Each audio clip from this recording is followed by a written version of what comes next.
Bismillahirrahmanirrahim. Assalamualaikum warahmatullahi wabarakatuh. Bagaimana kabarnya teman-teman? Alhamdulillahirrabbilalamin. Semoga semuanya dalam keadaan sehat ya. Alhamdulillah kita masuk ke pertemuan pertama di mata pelajaran sosiologi ya teman-teman ya. Sudah teman-teman baru masuk ke kelas 10 ya. Semoga bisa mengikuti pembelajaran dengan baik ya. Nah, pada kesempatan kali ini kita akan langsung saja membahas fungsi sosiologi untuk mengenali gejala sosial di masyarakat ya.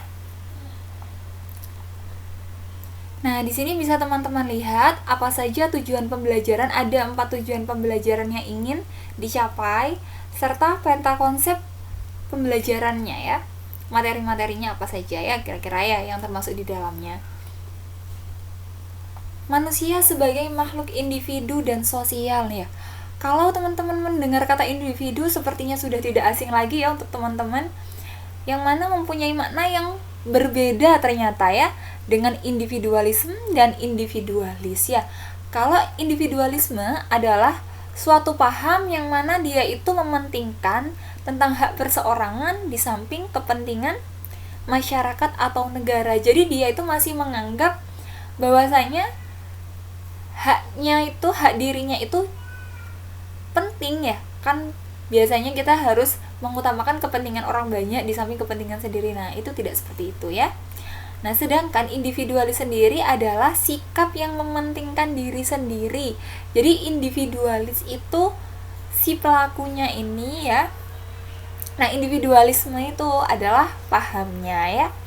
Nah, sebagai makhluk individu, manusia memiliki kepribadian yang unik. Memiliki apa saja kok bisa disebut dengan unik? Pastinya memiliki penampilan fisik, ya fisiknya berbeda, kemudian kemampuannya juga berbeda, kebutuhannya juga berbeda, perasaan dan sikapnya pastinya juga berbeda ya antara satu dengan yang lainnya. Pasti setiap orang itu punya ciri khas sendiri ya, punya keunikannya masing-masing ya. Nah, kata individu dalam konsep manusia menunjukkan bahwa manusia itu adalah makhluk yang otonom ya. Karena apa? Manusia memiliki kebebasan untuk menentukan pilihan dan pastinya harus bertanggung jawab akan pilihannya tersebut ya.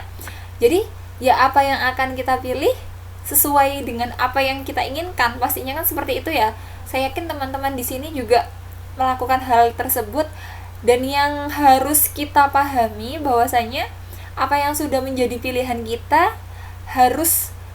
kita harus mampu atau harus berani untuk mempertanggungjawabkannya. Makanya jangan pernah coba-coba untuk melakukan hal-hal yang negatif ya, ke arah yang negatif, yang mana saat kita tahu resikonya sebenarnya kita tidak mampu untuk menanggung atau bertanggung jawab atas hal tersebut, tapi kita ingin coba-coba untuk dianggap keren. Nah, jangan sampai coba-coba seperti itu ya teman-teman ya, sangat disayangkan sekali ya. Menurut Aristoteles, manusia pada kodratnya adalah makhluk sosial ya, dimana dia tidak akan memperoleh keutamaan dan tidak akan menjadi baik jika tidak mempunyai teman ataupun terasing di masyarakat ya. Demikian halnya bahwa sesungguhnya manusia tidak akan dapat hidup sendiri tanpa kehadiran orang lain. Jadi memang mau tidak mau, kita mau mengakui ataupun tidak, kita itu butuh orang lain ya. Karena kita memang makhluk sosial. Coba dari hal sederhana saja, kita makan setiap hari. Apakah teman-teman bisa menghasilkan nasi sendiri? Atau mau makan nasi aja kita masih harus jadi petani yang nanam butir padi, kemudian sampai jadi padi, setelah itu kita nyelep sendiri misalnya. Kan nggak seperti itu ya, kita masih membutuhkan bantuan orang lain dalam kehidupan kita sehari-hari ya. Itu hal kecil. Kalau mungkin sekarang di rumah misalnya mau makan yang belum bisa masak misalnya, harus minta bantuan orang tuanya di rumah untuk menyiapkan makanan ya. Sosiologi sebagai ilmu sosial. Nah, istilah sosiologi pertama kali dikemukakan atau digunakan oleh Auguste Comte. Nah, beliau ini disebut sebagai bapak sosiologi ya. Nah, Comte menyatakan bahwa sosiologi adalah ilmu tentang gejala sosial yang tunduk pada hukum alam dan tidak berubah-ubah ya. Pitirim Al-Sorokin menyatakan bahwa sosiologi mempelajari hubungan dan pengaruh timbal balik antara aneka macam gejala-gejala sosial. Jadi, kalau menurut si Surukin ini akan ada hubungan atau pengaruh antara hukum timbal balik, ya. Nah, gejala-gejala sosial ini menurut Durkheim harus dipahami sebagai fakta objektif di luar kehidupan subjektif dari individu, ya.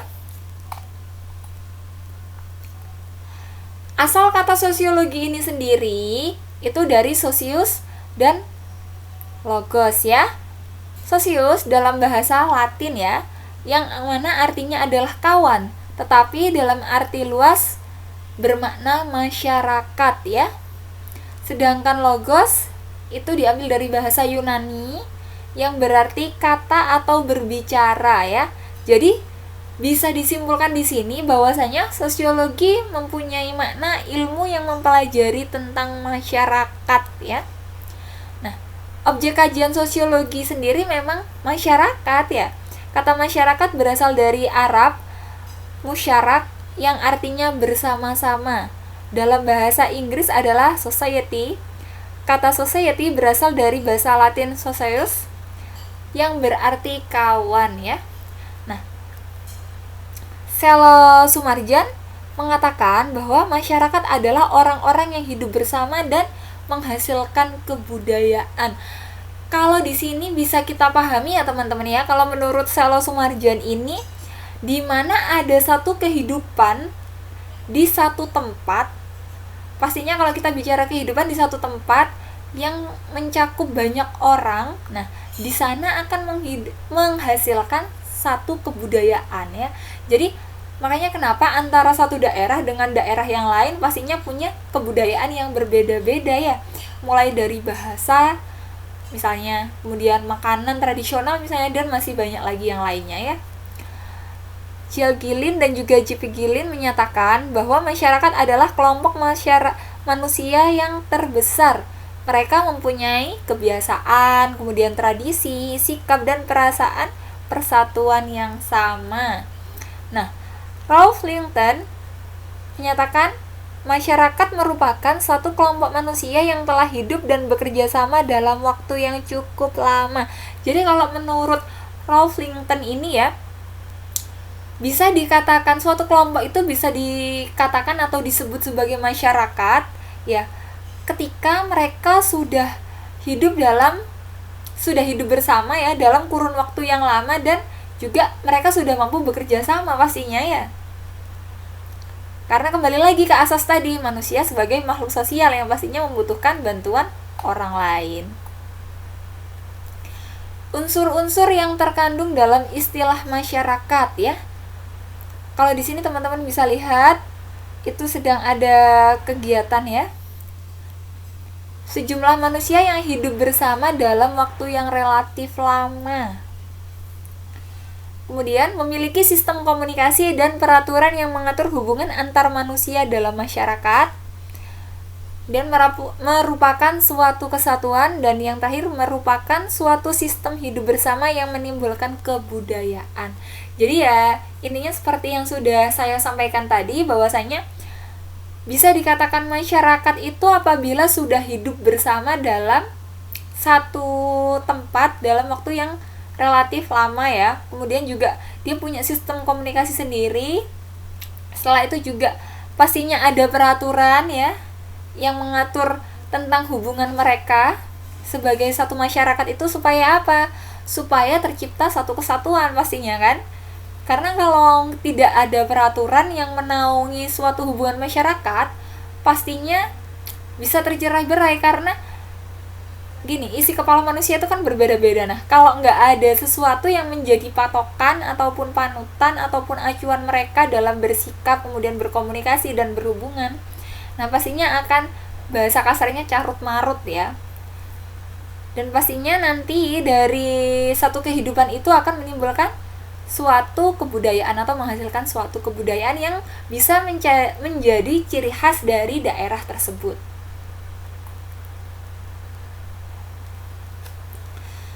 Spesialisasi dalam sosiologi. Nah, Para sosiolog umumnya memiliki pendekatan yang berbeda-beda dalam melihat objek sosiologi. Pendekatan yang berbeda-beda tersebut menumbuhkan berbagai spesialisasi dan subilmu dalam sosiologi. Nah, di sini ciri-ciri sosiologi itu sendiri sebagai ilmu pengetahuan ya, dibagi menjadi 4 ya sifatnya ya. Ada bersifat empiris, teoritis, kumulatif, dan juga non-etis. Kalau empiris sendiri itu maksudnya gini teman-teman, dia tidak spekulatif dan pastinya dia menggunakan akal sehat. Jadi bukan hanya berspekulasi, oh yang ini tuh karena teman-teman melihat hanya dari luarnya ya, jadi sudah punya spekulasi tersendiri tentang sesuatu hal. Tidak seperti itu, tapi menggunakan akal sehat harus berdasarkan apa? Observasi, bukan berdasarkan dugaan. Jadi menyimpulkan sesuatu itu membutuhkan waktu yang lama, tidak hanya sekali lihat sudah bisa. Oh, misalnya teman-teman bertemu dengan orang baru, sekali teman-teman bertemu, teman-teman sudah bisa menyimpulkan, oh orang ini baik, oh orang ini buruk. Nah, tidak seperti itu. Jadi membutuhkan waktu yang lama, membutuhkan observasi, dan pastinya harus menggunakan akal yang sehat. Kalau empiris tipikalnya seperti itu. Nah, kalau bersikap teoritis, jadi menyusun abstraksi dari hasil observasi secara logis ya. Nah, sehingga nantinya ditemukan hubungan sebab akibat seperti itu. Yang ketiga, bersifat kumulatif. Nah, teori sosiologi sendiri dibentuk berdasarkan apa? Berdasarkan teori lama dan juga diperhalus. Jadi ada perbaikan di sana sehingga menjadi teori baru. Nah, teori barunya ini bukan menyanggah teori yang sudah ada ya, tapi hanya bersifat sebagai perbaikan ya. Jadi tidak serta-merta langsung menolak teori lama, tidak. Tapi ada perbaikan-perbaikan yang disesuaikan dengan kondisi kita sekarang. Karena kan kondisi orang zaman dahulu juga tidak akan sama dengan kondisi yang kita alami sekarang ini. Nah, pastinya ada beberapa hal yang harus disesuaikan. Kemudian yang terakhir, non-etis, yaitu tidak memandang baik buruk. Tetapi kita melihat segala sesuatunya itu berdasarkan fakta yang ada ya. Oleh karena itu, sosiologi tidak bertugas untuk apa? Untuk mengomentari dan juga menilai masyarakat ya. Jadi sosiologi tidak bersifat seperti itu. Nah, kemudian ini ada beberapa ide mendasar dalam sosiologi. Masyarakat dan latar belakang sosial lainnya seperti nilai dan norma sosial adalah hasil karya produk manusia. Yang seperti saya sampaikan sebelumnya, bahwasanya saat kita hidup di satu tempat, sehingga tadi muncullah ya adanya hubungan dalam suatu masyarakat, pastinya akan ada peraturan ya yang mana akan menaungi kita agar kita punya apa ya, punya acuan atau punya pandangan dalam berkomunikasi, dalam berhubungan dengan orang lain. Nah, itu juga disesuaikan dengan kondisi lingkungan sekitar kan, dengan masyarakat yang ada di sana. Makanya nanti akan timbul nilai dan norma sosial yang pastinya juga disesuaikan dengan masyarakat setempat. Yang kedua, kemudian masyarakat mempengaruhi dan membentuk perilaku masyarakat. Kalau yang saya pahami ya, jadi seperti ini teman-teman. Ini saya bicara secara umum ya. Jadi misalnya kalau seseorang itu tinggal misalnya di daerah Jawa Tengah misalnya, dengan kebudayaan yang super lemah lembut, kemudian juga bahasa tata keramanya yang unggah-ungguhnya yang luar biasa, apa ya, yang halus gitu kan, tutur katanya, kemudian cara dia berbicara dengan orang lain juga biasanya tuh kan yang lebih lemah lembut, pelan suaranya, yang mungkin kadang ada sebagian orang yang terbiasa bicara dengan lantang ya. Jadi kamu ngomong apa sih? Karena gak kedengeran saking lemah lembutnya ya. Sudah terbiasa seperti itu ya. Berbeda dengan kita yang berada di Jawa Timur ini ya. Biasanya kan kalau kita berbicara itu suaranya lantang. Kalau kata anak muda zaman sekarang ngegas. Kamu jangan ngegas kalau ngomong, padahal enggak, memang sudah terbiasa seperti itu. Nah, hal sederhananya bisa dicontohkan seperti itu teman-teman. Kemudian metode ilmiah dalam sosiologi ada kualitatif dan juga kuantitatif. Nah, kalau kualitatif ini lebih ke deskripsi data yang tidak dapat dihitung, contohnya sejarah, kemudian kronologi tentang sesuatu hal ya yang terjadi. Nah, Sedangkan kalau kuantitatif ini menggunakan data yang bisa dihitung. Contohnya, misalnya ada tingkat pendapatan, kemudian kalau misalnya paling mudah apa ya? Ini jarak tempuh rumah ke sekolah. Itu kuantitatif ya, teman-teman. Fungsi sosiologi. Nah, fungsi sosiologi ada dua ya. Ada pembangunan dan penelitian. Kira-kira teman-teman asing apa tidak dengan hal ini? Insya Allah tidak ya. Nah, kalau yang untuk pembangunan, sosiologi ini berfungsi untuk memberikan data sosial yang diperlukan pada tahap apa? Pastinya ada perencanaan, kemudian pelaksanaan maupun penilaian pembangunan. Sedangkan kalau untuk penelitian, dengan penelitian akan diperoleh suatu rencana penyelesaian masalah sosial yang baik ya. Jadi seperti itu. Nah, yang terakhir, kegunaan sosiologi. Di sini diberikan analisis ada 4 ya kegunaan sosiologi ya. Ada sosiologi sebagai ahli riset, kemudian ada sebagai konsultan kebijakan, sebagai praktisi, dan yang terakhir sebagai guru atau pendidik. Kalau sosiologi sebagai ahli riset itu seperti ini. Seperti ilmuwan lainnya ya, para sosiolog itu berfokus untuk mengumpulkan dan menggunakan data. Nah, oleh karena itu, para sosiolog itu biasanya melakukan riset ilmiah, teman-teman. Tujuannya untuk apa? Untuk mencari data kehidupan sosial masyarakat, ya. Nah, kalau yang untuk kebijakan, ini konsultan kebijakan, biasanya itu seperti ini. Prediksi sosiologi dapat membantu ataupun memperkirakan pengaruh kebijakan sosial yang mungkin terjadi, kira-kira apa saja ya, sehingga bisa diambil kebijakan-kebijakan yang mendekati atau bisa yang pastinya tujuannya untuk hal kebaikan ya, yang bisa sesuai lah dengan kondisi saat itu. Kemudian sosiolog sebagai praktisi.